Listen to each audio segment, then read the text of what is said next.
Bonjour à tous, Serge de Passion e-commerce. Comme promis, je vous fais une petite récap en fin de mois des actions que j'ai menées pour me rapprocher du million d'euros. Alors comme vous savez, je me suis donné comme objectif de dépasser la barre des 1 million d'euros. Alors pour ceux qui ne me connaissent pas, je vous invite à vous rendre sur le blog passion-e-commerce.com. Dans la barre des menus, vous avez un bouton qui s'appelle Mon défi. Voilà, je vous invite à le lire pour savoir un petit peu ce que je veux faire dans les détails.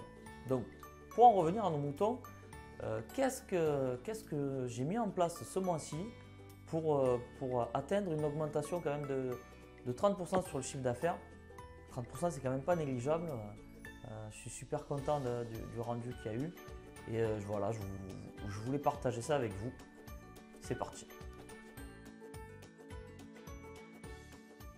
Alors comme je vous disais tout à l'heure, le mois d'octobre fut vraiment magnifique en fait. On a fait 30% d'augmentation, mais en plus ces 30%, en fait on a battu un record. Voilà. C'est le mois le plus gros jamais atteint depuis l'existence du e-shop. Le e-shop a à peu près 7 ans, donc on a battu un record. Voilà. Et à savoir que ce n'est pas le meilleur des mois, parce que le meilleur des mois est à venir, c'est ce mois-ci, le meilleur des mois, c'est le mois de novembre. Novembre-décembre, ça dépend, mais en général, c'est le mois de novembre. Surtout depuis quelques années, les gens anticipent leur achat de Noël. Et ils achètent quasiment tous en novembre pour être sûr de recevoir les cadeaux à temps. Donc, j'arrête le suspense et je vais vous donner le secret qui m'a permis d'atteindre ces super chiffres. Alors en fait, c'est loin d'être un secret. D'ailleurs, je ne vais rien vous apprendre. Euh, Ce qui s'est passé en fait ce mois-ci et depuis 4 mois, en fait, c'est que j'ai fait sous-traiter mes AdWords. Voilà. Rien de magique, mais en fait, ça a tout un sens. Euh, avant de vous expliquer dans les détails ce qu'a été la sous-traitance, il faut savoir que j'ai pour habitude en web marketing surtout, euh, de décortiquer, admettons, je vais apprendre une technique, je vais essayer de la décortiquer, je vais essayer de la comprendre, de l'analyser, de la faire mûrir, etc. De la maîtriser en somme, quoi. En fait, c'est ça, c'est maîtriser le process.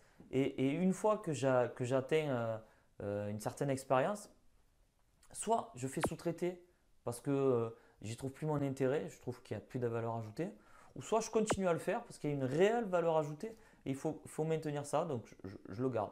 Bon, là pour les AdWords, ça fait quand même quasiment un an ou deux que je ne touchais plus les campagnes.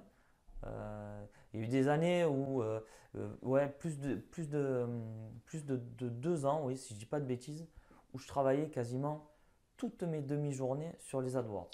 Parce que on était en pure création, donc on est vraiment parti de zéro. Il a fallu vraiment créer la campagne de A à Z. Ça nous a permis d'apprendre plein de choses. Hein, attention, voilà. Donc il y avait une réelle valeur ajoutée.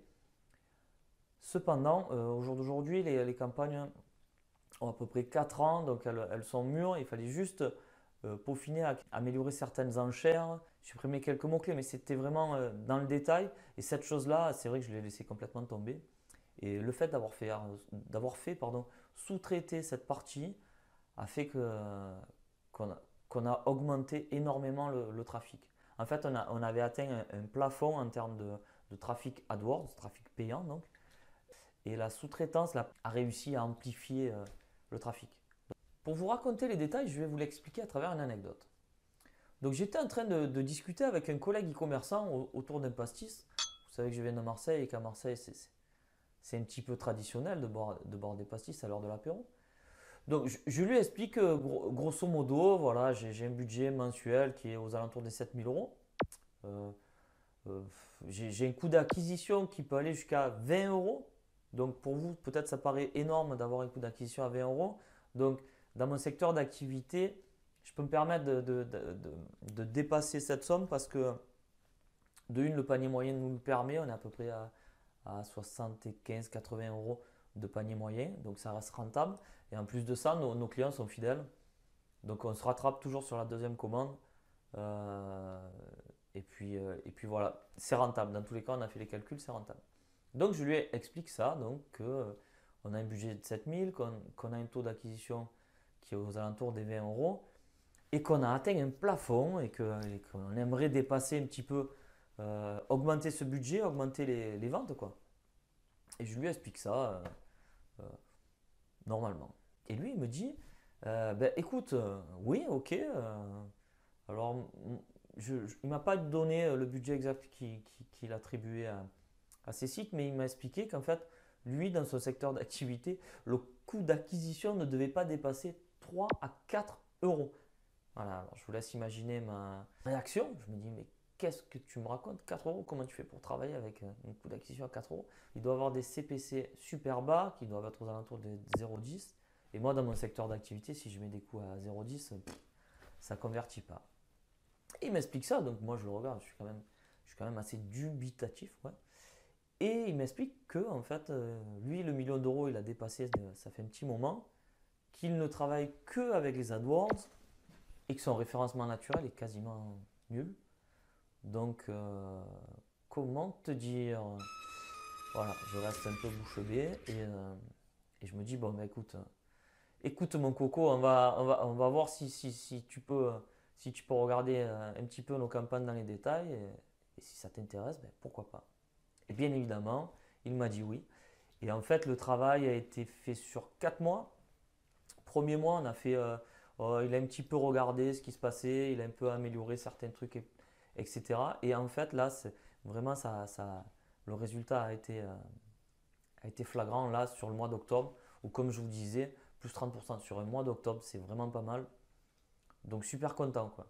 Donc super content d'avoir franchi le cap, de me dire bon ben ok tu as fait du bon boulot, c'était avant. Maintenant essaye de faire sous-traiter les choses que tu n'arrives pas à faire. Et là c'est un pari gagnant. Un pari gagnant pourquoi? Pourquoi? Parce que j'ai pas fait les mêmes erreurs que par le passé. Ce qu'il faut savoir c'est que c'est pas la première fois que j'essaye de sous-traiter la partie AdWords, mais j'ai toujours été déçu. Euh, Peut-être que ça venait de moi en fait, parce que une agence, quand elle récupère votre compte, elle se donne comme objectif de rentabiliser toutes les campagnes. C'est vrai que leur but à eux, c'est de rendre rentable le mot-clé. Donc ils sont capables de supprimer un mot-clé qui pour vous a une valeur. Et donc j'ai pas fait cette erreur, je lui ai dit écoute, on va faire un truc, au lieu d'essayer de me rentabiliser les campagnes, ouvre les vannes, fais-toi plaisir, tu ouvres les vannes, tu nous fais augmenter ce plafond qu'on n'arrive pas à dépasser en termes de trafic sur AdWords. Chose qu'il a réussi à faire. Comment il s'y est pris? Ben, il a repris notre flux shopping. On avait un vieux flux shopping qui avait des bugs et des erreurs et qui en a encore parce que bon, Google a tendance à vouloir nous faire changer les choses très fréquemment. Donc d'un mois à l'autre, le flux peut être bon et mauvais. Bon, bref. Donc on a amélioré ça, il a retravaillé les campagnes remarketing, il a augmenté, baissé les enchères, ça bien évidemment. Et après, il a fait quelques petits trucs de magicien dont il a le secret. S'il a des petites astuces et qui marchent surtout, ben, qu'il les garde et qu'il nous fasse augmenter le trafic. Je n'ai plus cette approche-là de me dire il faut que je fasse tout, quoi. Voilà, comme je vous expliquais, la base de cette vidéo, c'est ça, c'est apprendre à sous-traiter. Il faut arriver à un moment, euh, accepter le fait qu'on n'aura pas le temps de tout faire dans la boîte et faire sous-traiter les tâches qui vous prennent du temps et qui n'ont quasiment plus de valeur ajoutée. Donc pour résumer, pour le mois d'octobre, plus 30% de CA, plus 30% d'augmentation de budget AdWords. Voilà, c'est quand même pas simple d'augmenter un budget AdWords. Donc voilà, c'est important et ça a marché. Comment? Ben, en acceptant de déléguer, de sous-traiter. Et surtout, super important, par quelqu'un de meilleur que vous. Parce que si vous faites sous-traiter et qu'au final, c'est pas bon et qu'au final, c'est pire que ce que vous faites, alors soit vous le gardez vous, ou soit vous ne le faites pas. Quoi. Parce que des fois, de faire sous-traiter quelque chose qui est mal fait, des fois, il vaut mieux pas le faire. Donc voilà, vraiment trouver une personne meilleure que vous qui maîtrise plus le sujet et avec laquelle vous allez apprendre des choses. Ça paraît évident, certes, mais c'est pas évident de trouver quelqu'un de bon.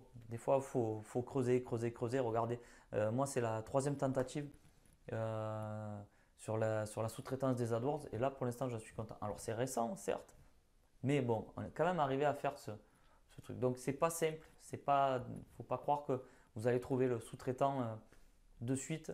Et le sous-traitant, il apprend en même temps que vous. Donc, il faut y laisser aussi du temps à s'adapter à votre secteur d'activité, à s'adapter à votre problématique métier.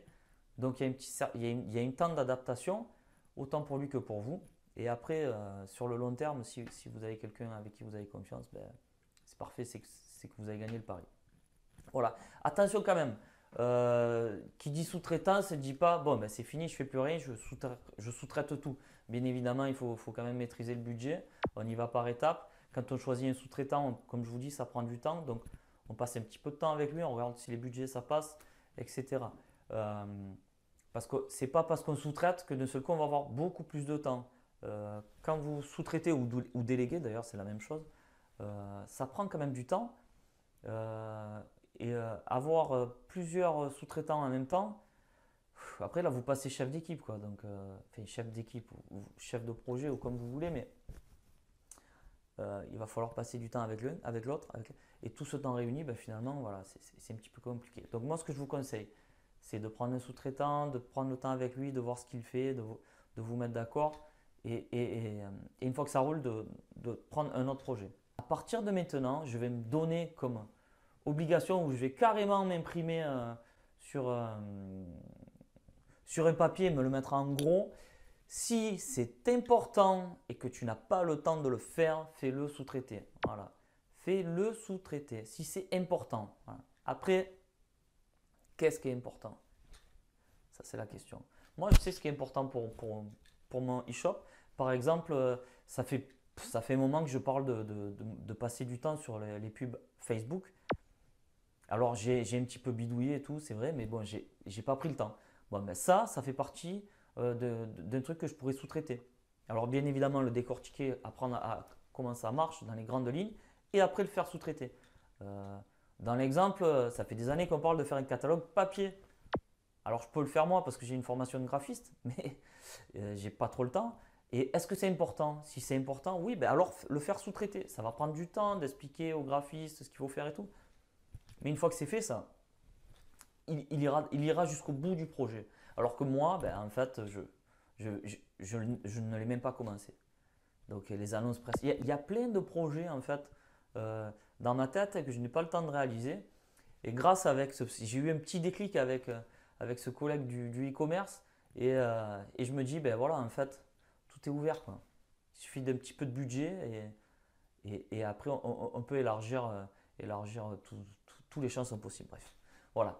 Bon, sur ce, je vous dis à bientôt. J'espère que cette vidéo vous a plu. Comme d'habitude, si ça vous plaît, vous pouvez le dire. Si ça ne vous plaît pas, c'est pareil. Vous pouvez aussi le dire.